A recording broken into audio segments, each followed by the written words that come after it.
Overnight, police-involved shooting on the CTA Red Line leaves one man dead and dozens of witnesses questioning why it happened. Chicago police say the man was shot by officers after he pointed a gun at them. But people on that train tell a much different story.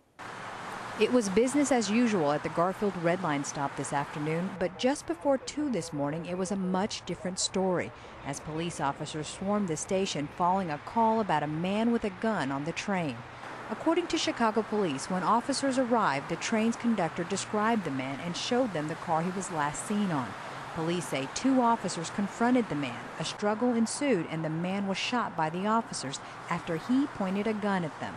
The man was later identified as 19-year-old George Lash. This is a picture from his MySpace account.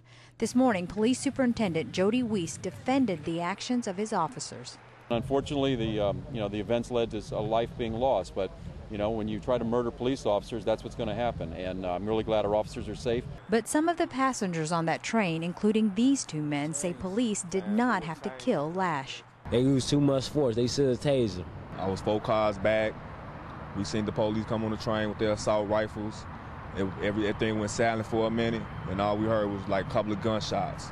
And then it was a pause. Then we heard 2 more gunshots.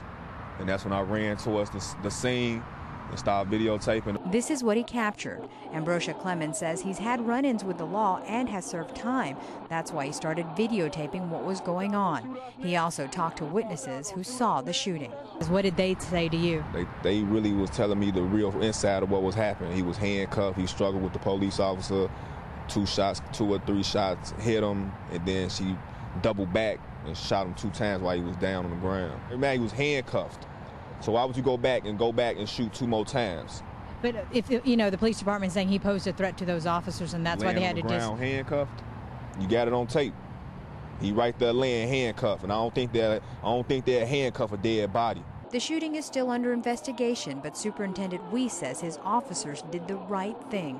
We took a dangerous person off the street, and here he is riding on the train with a gun. So who knows what might have happened if we weren't able to intervene.